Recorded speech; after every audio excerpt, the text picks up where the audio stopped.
até agora ainda não fizeram Não aconteceram. Não aconteceram, não deram, né, aquele pique, né? Ah!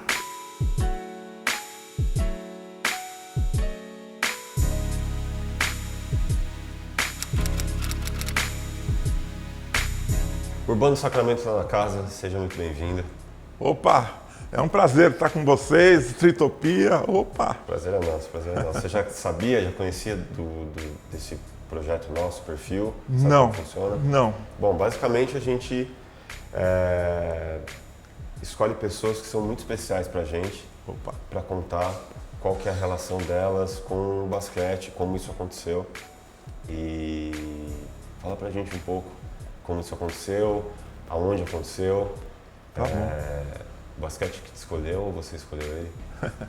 Então, meu nome é Urbano Sacramento, tenho 73 anos, comecei a jogar basquete com 10 anos na Sociedade Esportiva Palmeiras.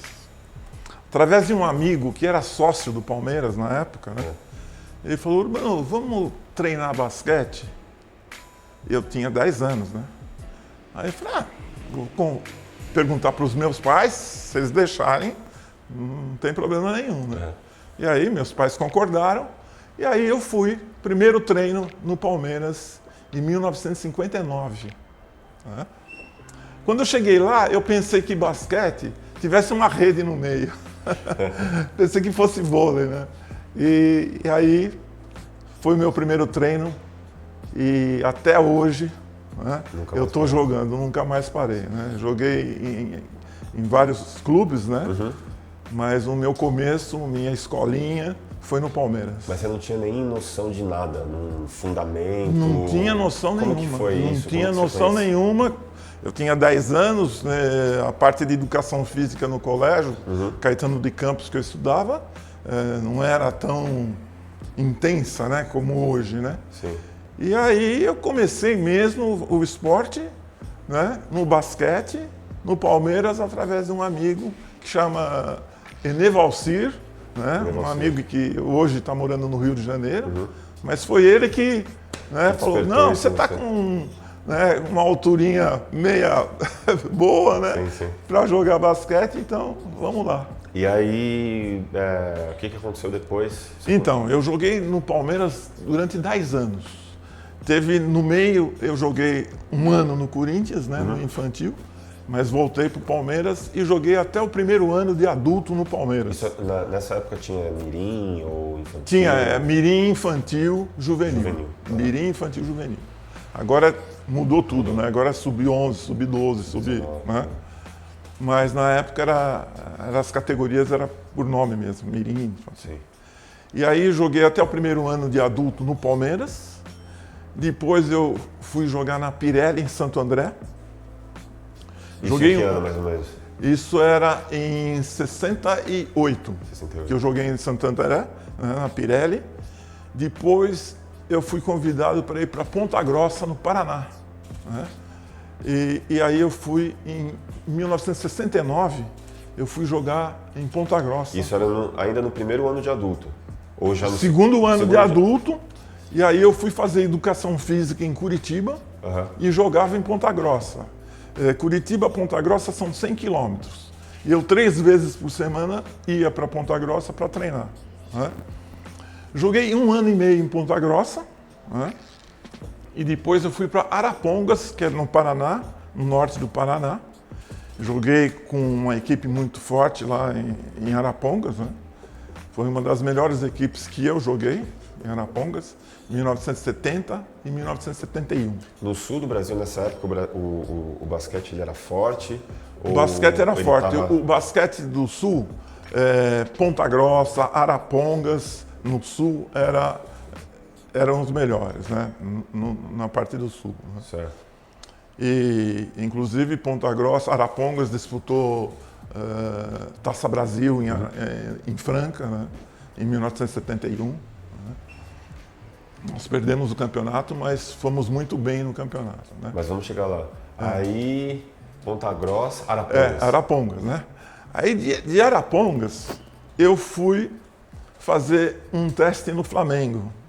Eu fiquei um tempinho no Flamengo, mas como o Canella na época, né, só tinha me oferecido para jogar e para ser instrutor na aeronáutica, e eu não topei muito e voltei para São Paulo.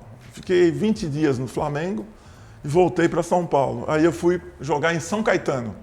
Em 1972, fui jogar em São Caetano, uma equipe forte também em São Caetano. Depois de São Caetano, eu fui para a Hebraica. Em 73 eu fui para a Hebraica.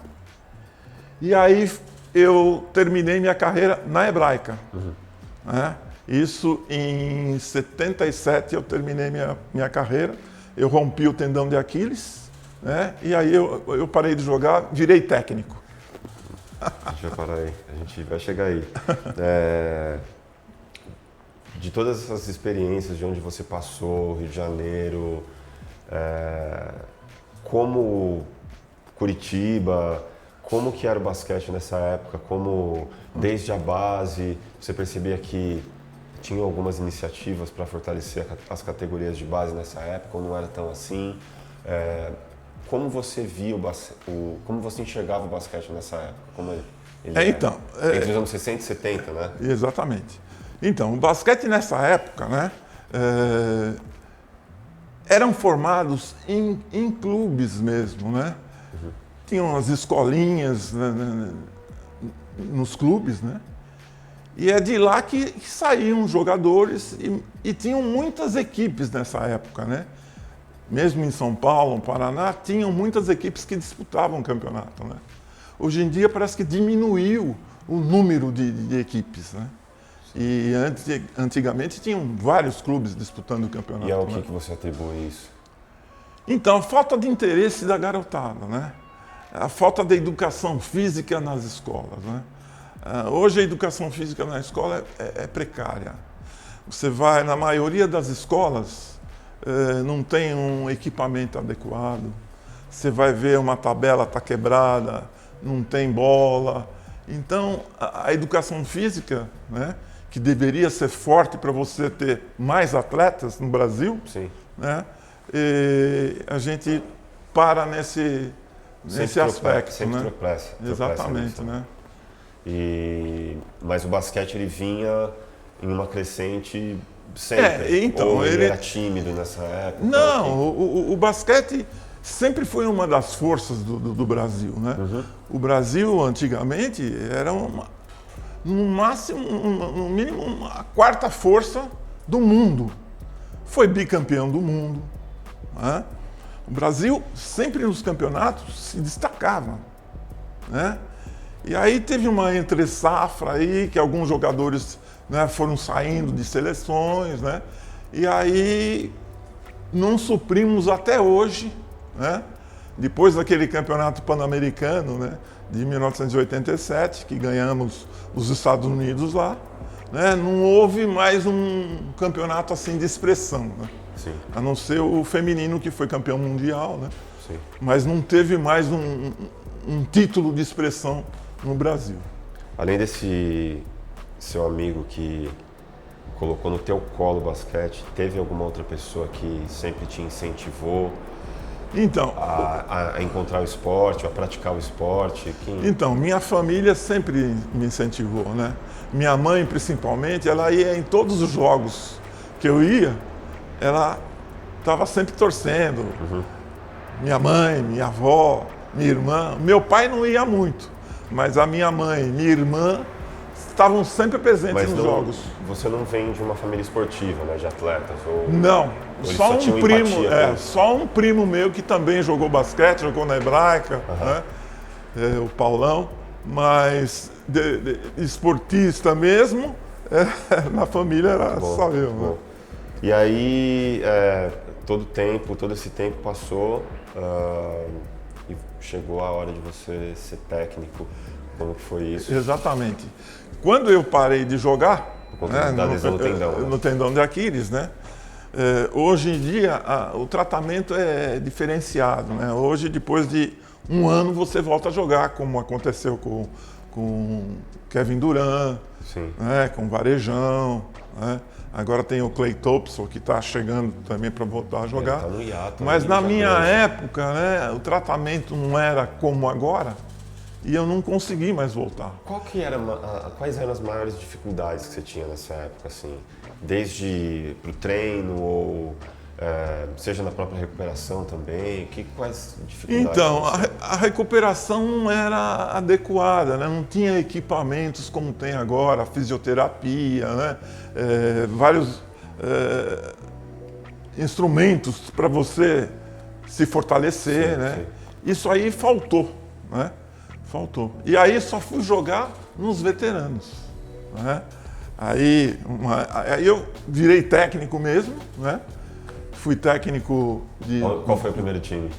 O primeiro Da time que... Hebraica? Não. O primeiro time que eu dirigi foi São Caetano.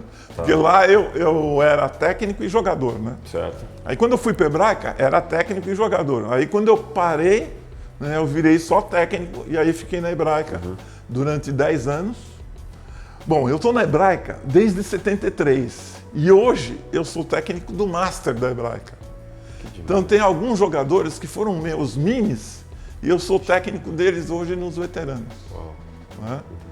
Valtinho, Marcelo Sanovics, vários jogadores que começaram comigo, hoje eu sou técnico deles. A direção do clube te dava alguns sinais de que você estava ali para ser técnico, que você talvez ocuparia essa posição? Então, como eu já era professor, já tinha feito o curso técnico, né?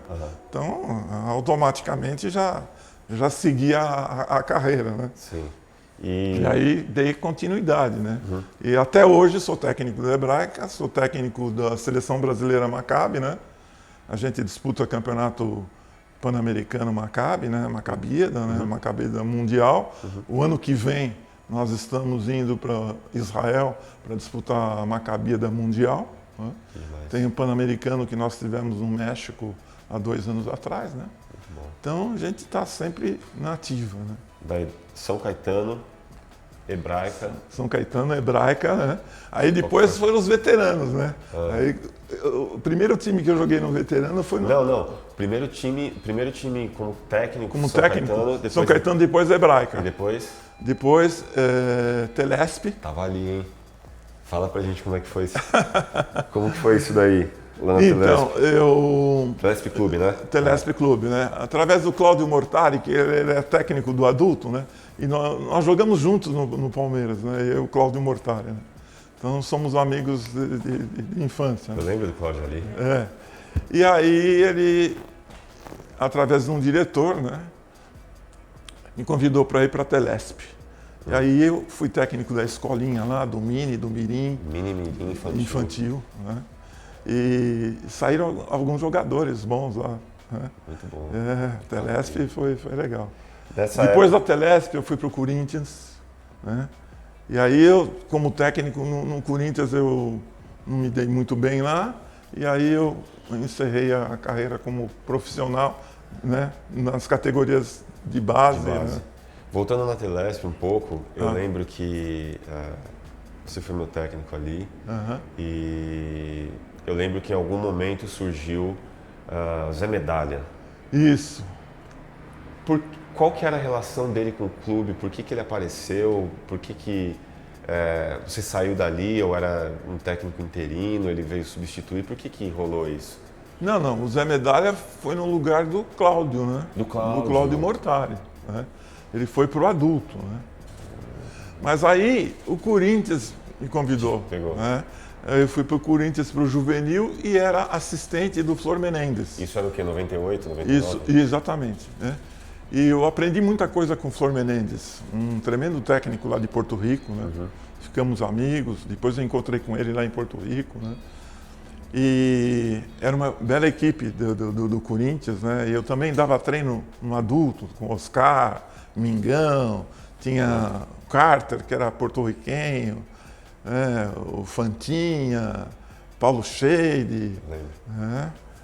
Era uma equipe forte, né? E depois vocês chegaram a conquistar alguns Foi títulos? campeão sul-americano, né? O Corinthians, né? Foi campeão sul-americano. Com Oscar. Com Oscar, Mingão, Gerson. Gerson. E depois, Corinthians teve o que mais? Então, depois do Corinthians, como técnico, aí eu parei como técnico profissional, né? Aí virei só técnico dos veteranos, né? Sim. E aí fui para a Hebraica, né? Eu vejo muito a sua participação e a maneira que você fortalece essa categoria de veteranos, seja você jogando, seja motivando outros atletas que em algum momento pararam de jogar. Exatamente. Ou estão flertando com o jogo, mas estão meio inseguros por conta da saúde, que talvez pode não ter um aproveitamento tão bom como era antes. Fala um pouco pra gente dessa sua relação. Então, os veteranos é o seguinte, tem muitos jogadores bons que poderiam estar no adulto jogando, mas eles têm uma outra vida, né? Os caras são profissionais, são engenheiros, médicos, né? Advogados. Então eles não têm tempo para treinar todos os dias, 2 vezes por dia hoje. Hoje o treino é 2 vezes por dia. Sim. Então eles preferem parar e jogar no veterano. Hoje a primeira categoria que tem é o pré-veterano com 25 anos. Com 25 anos o cara está jogando no pré-veterano. Caramba. E aí são várias categorias, né?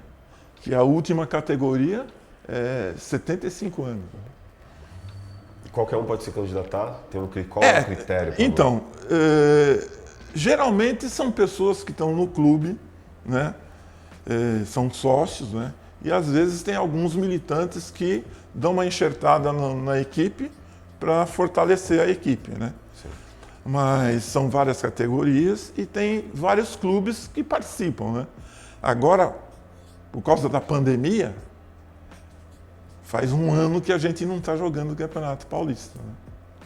Tem alguns torneios por aí, teve um no Guarujá o ano passado, em novembro, mas está parado o campeonato, né? Pode ser que volte no segundo semestre, né, se todo mundo já tiver mais ou menos vacinado, né, para voltar ao que era antes. Né? O que você mais sente falta no esporte? Então, o maior incentivo, né, nas escolas, as escolas que deveriam ter vários atletas para ter um maior número de atletas no Brasil. Para fomentar o esporte. Isso, né? E não é só no basquete, em todas as modalidades, né? Sim. Eles deveriam, o Ministério, o governo, deveriam investir nas escolas. Porque você tem muito mais escolas do que clube. Exato. E hoje em dia o clube que forma o jogador. Exato. Deveria ser o contrário. Quem tinha que formar o atleta era as escolas. Eu acho que a gente, à medida que os anos vão se passando, eventualmente ou quase sempre a gente se esbarra nessas questões do quão importante o esporte é para a educação da pessoa, para ela poder para ela ter outros horizontes, outras perspectivas, e a gente sempre se esbarra nessas questões. Você acha, e sempre como uma responsabilidade do governo, não importando qual instância ele vai estar, mas sempre acontece isso, há anos, e há gerações a gente sempre vê e ouve isso. Você acha que o governo, ele, sei lá, de alguma forma ele pode acordar e falar, pô, o esporte realmente pode salvar vidas, ele pode funcionar como uma ferramenta de transformação social também, ou o governo, putz, não, acho que nem e é com a iniciativa privada mesmo? Não, os dois, né? Os dois. Mas o governo deveria montar uma equipe de pessoas que são do ramo do esporte, né? Uhum. E pedir opiniões para essas pessoas, né? Porque parece que as pessoas que entram lá parece que não estão ligadas ao esporte, nunca colocaram um calção. Elas estão totalmente conectadas. Colocaram um calção, tá na quadra para saber o que se passa numa quadra, né? Sim. Os caras chegam tudo de gravatinha lá, mas não sabem o que se passa na quadra. Né? Então, isso falta muito no Brasil, né? Tem exemplos de vários países aí que são fortes, né, no esporte, né? Porque dão oportunidade a todos. Ainda assim que a gente consegue ver alguns exemplos de jogadores que saíram daqui do Brasil e estão arrebentando nos Estados Unidos, na NBA ou tantas outras ligas. Como que você vê esse processo? Como era há alguns anos atrás? Você acha que essa frequência, esse trânsito de jogadores nossos pode acabar aumentando? Como que você vê isso? Então, pode estar aumentando, né? Nós já tivemos vários jogadores NBA, hoje não tem uma quantidade muito grande, né, de jogadores na NBA, né? Mas está chegando o Didi agora, né, para o Pelicans, né? Mas poderíamos ter mais, né? Mas é porque a gente tem uma quantidade muito pequena de jogadores. Sim. Se a gente tivesse uma quantidade maior, vários clubes participando, né, a gente teria muito mais. A Argentina, por exemplo, em cada esquina tem uma quadra, né? Sim. Né? E aqui não é assim. E a gente acaba esbarrando de novo nessa questão, porque se você não condiciona a educação ao esporte, você tem algumas ainda novas limitações do cara não chegar até a universidade, da universidade não encontrar, poder encontrar o esporte, ter uma opção de esportes, como acontece nos Estados Unidos, uma opção, uma diversidade de categorias, e, enfim, vôlei, basquete e tudo mais.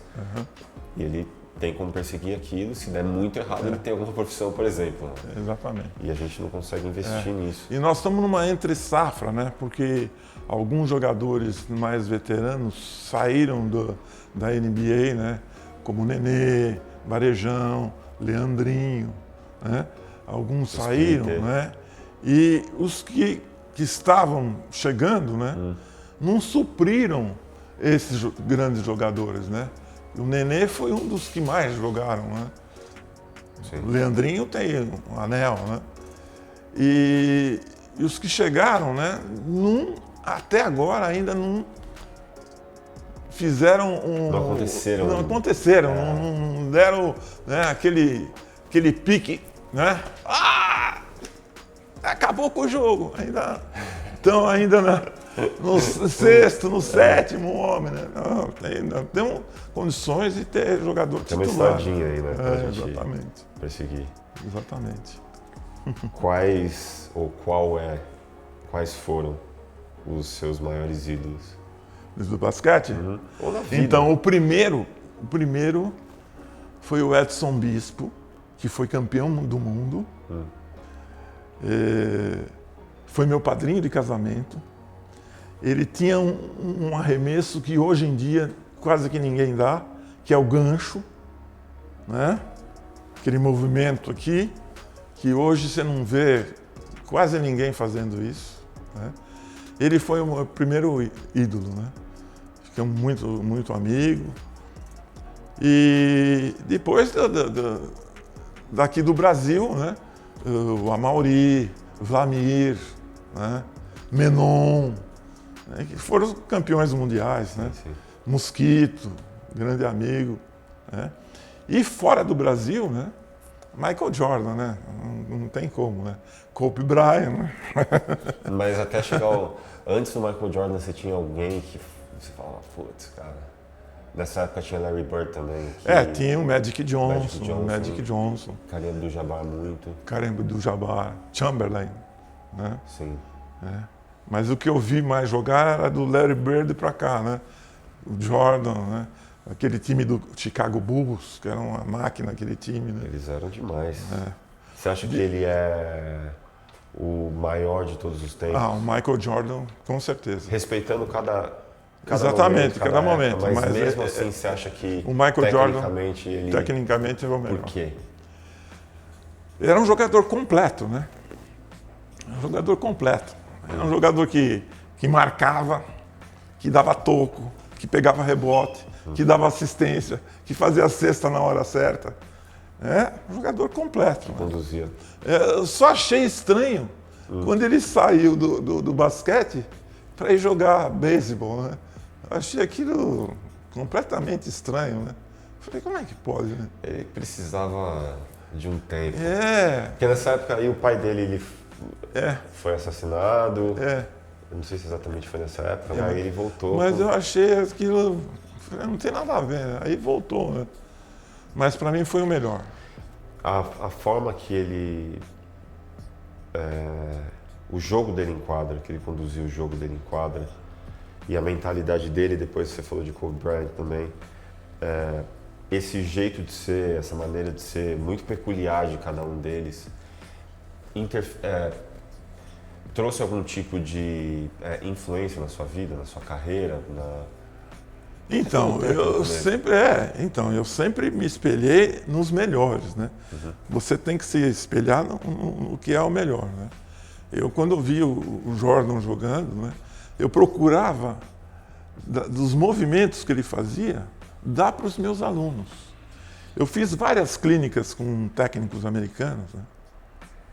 E cada um tem uma coisinha a mais para te dar. Né? Sempre tem, né? Sempre tem alguma coisinha. Falando, aquilo eu sei, aquilo eu já vi. Mas se o cara te der uma coisa diferente, né, você já acrescenta em você. E isso aí vai somando. Né? E toda vez que eu tinha alguma coisa diferente, no outro dia eu já estava dando o treino para os meus garotos. E colocando isso em prática junto com os outros fundamentos. Do que eu aprendi, no outro dia eu já estava dando. Né? Eu me lembro uma vez que eu fui dar uma clínica em Manaus, uma clínica internacional de vários esportes, né? E eu dei basquete. No trajeto do avião de São Paulo até Manaus, eu peguei um livro americano e estava vendo como é que era a marcação-pressão 1-2-1-1, que na época não existia, né? Pouca gente sabia disso, 1-2-1-1. E eu fiquei a viagem toda estudando porque eu ia dar na clínica. Né? E cheguei na clínica e dei a marcação-pressão 1-2-1-1, né? Todo mundo ficou espantado, né? Porque era uma novidade na época, né? Era sempre 2-1-2. Exatamente. Eu fiz 1-2-1-1, né? E colocava na quadra, se a bola estiver aqui, vem 2 aqui, se a bola for para lá, isso aqui vem para cá, entendeu? E eu fiz tudo do livro que eu tinha lido daqui até Manaus. Né? Então, isso são coisas, né, que a gente vai fazendo, né, um aprendizado que a gente vai tendo durante a vida. Né? A gente estava vendo, para quem... Onde está a câmera aqui? Tá aberta, né? Esse que tá aberto. Tá. Para quem está ouvindo a gente, o Urbano, ele trouxe um registro incrível, maravilhoso, com um acervo pessoal, que muita gente nunca viu, sequer viu, ou tem. Tem pouca Mostra gente. Pra gente. Tem pouca gente que tem. Um pouco disso. Ele é até pesado. Olha só o peso dele. Você consegue... Então, aqui tá desde a época que eu comecei a jogar no Palmeiras, né? Então, aqui tá desde a época que eu comecei a jogar, né? Nos 10 anos. Aqui eu já tinha 14, 15 anos, né? Mas com 10 anos não saía no jornal, né? Sim.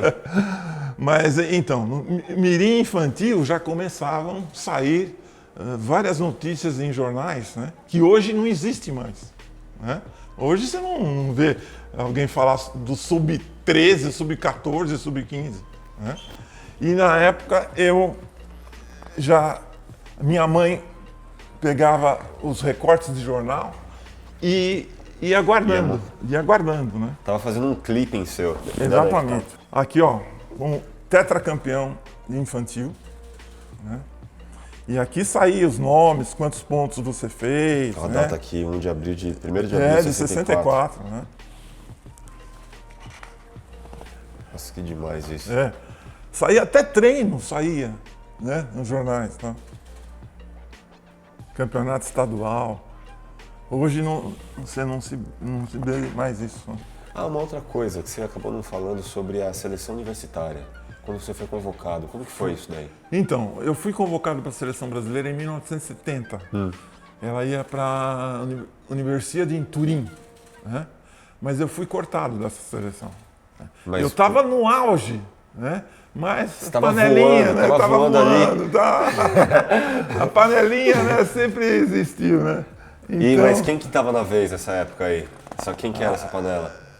Tinha alguns jogadores do Rio de Janeiro, né? O que era? Flamengo? Alguns jogadores do Flamengo, né? Aqui, isso aqui é o Edson Bispo, né? Que foi o meu técnico, né? Eu tô aqui. Ó, Pivôzão. Palmeiras e Corinthians.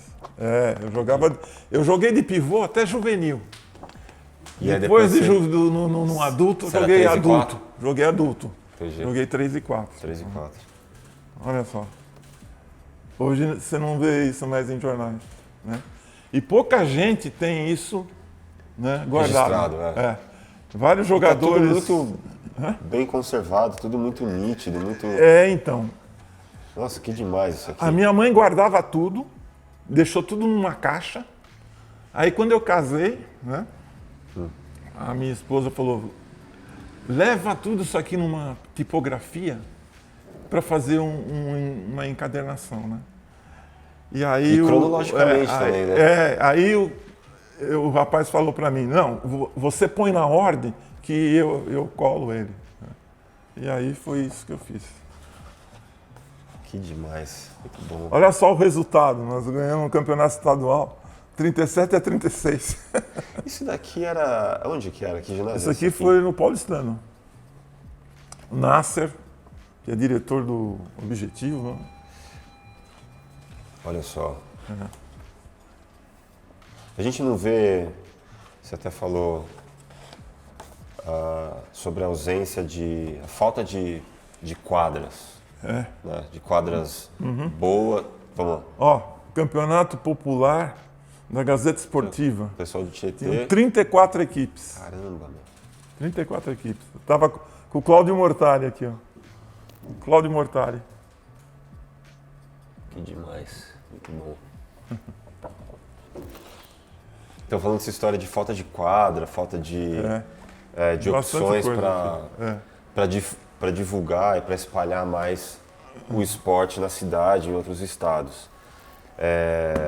Eu lembro que você tem uma relação com o Esportivo Baby Barione. Então, Que fim que deu aquilo? eu sou funcionário da Secretaria de Esportes do Estado, né? Certo? Há 35 anos, né? Estou me aposentando agora, né? E eu, de várias funções que eu tive, né? A última foi como diretor do Conjunto Esportivo Babi Barione, né? Fiquei lá durante 8 anos como diretor. E agora está tendo uma reforma. Mas essa reforma está demorando muito. Dá um gás lá para a gente poder usar. Está Cara. demorando muito essa reforma, né? Eu entrei lá em 2011, Sim. são 10 anos já, né? Essa reforma já era para estar pronta, né? E aquele ginásio, ele tem desde o aberto, aquele logo na entrada, que E o ginásio está pronto. é incrível. O aquilo. ginásio está pronto, mas as outras coisas para você entregar tem que estar tudo pronto. E o que depende? Por que Então, empacou?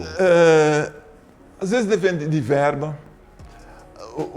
Olha só, o Ministério dos Esportes ficou de enviar uma verba.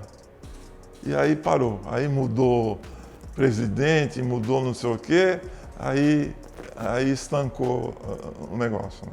Tá. E agora está voltando, né, a reforma, né? E vamos ver se sai, né?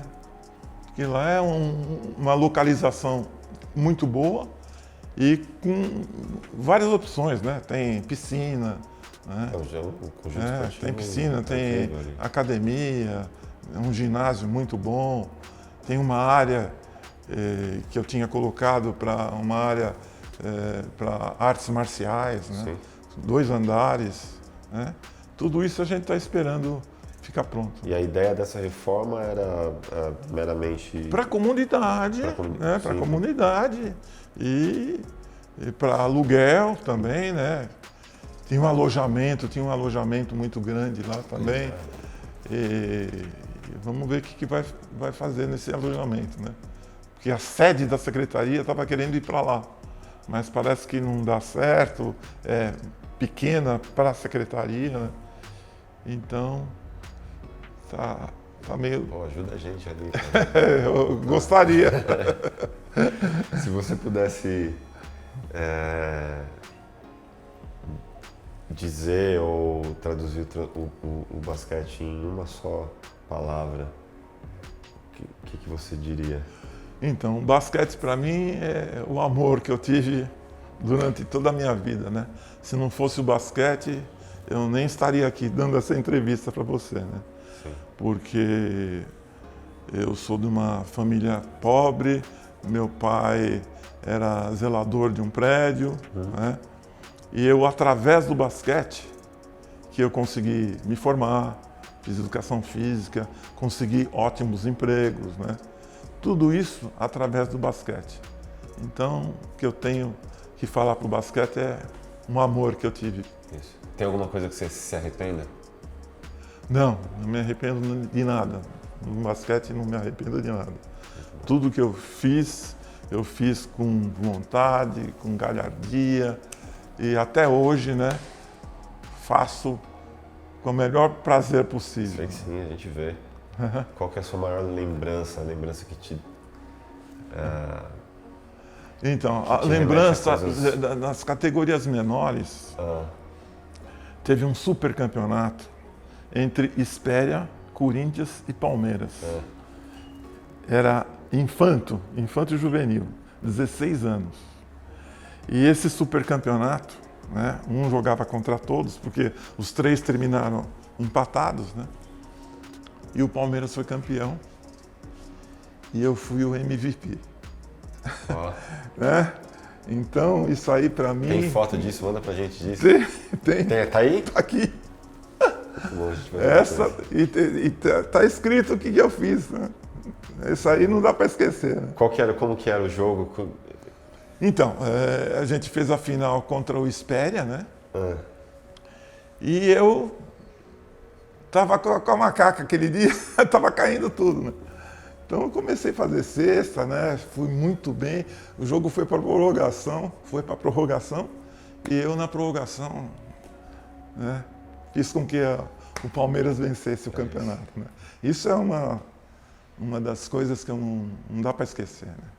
Muito bom. A gente agradece. Que é isso. Agradece mesmo. Aliás, as lembranças que eu tenho de você, assim, foram muito importantes para mim.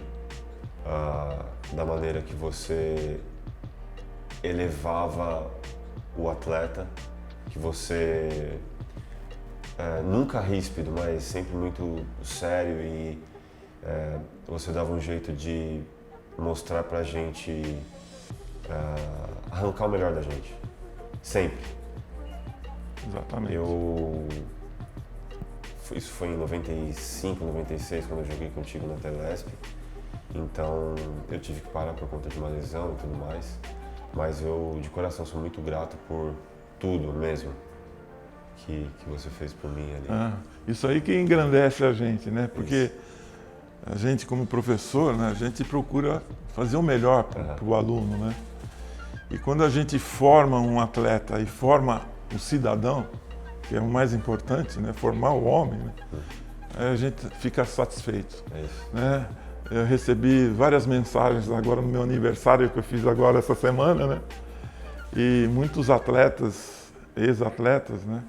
Colocaram, né, que eu fui muito bem na vida deles, na parte esportiva e na parte do ser humano. Isso é... Sempre grato. Isso não tem preço. O basquete né? conecta a gente, conecta pessoas, isso não tem conecta preço. pessoas, né? Isso não tem preço, né? É isso, muito bom.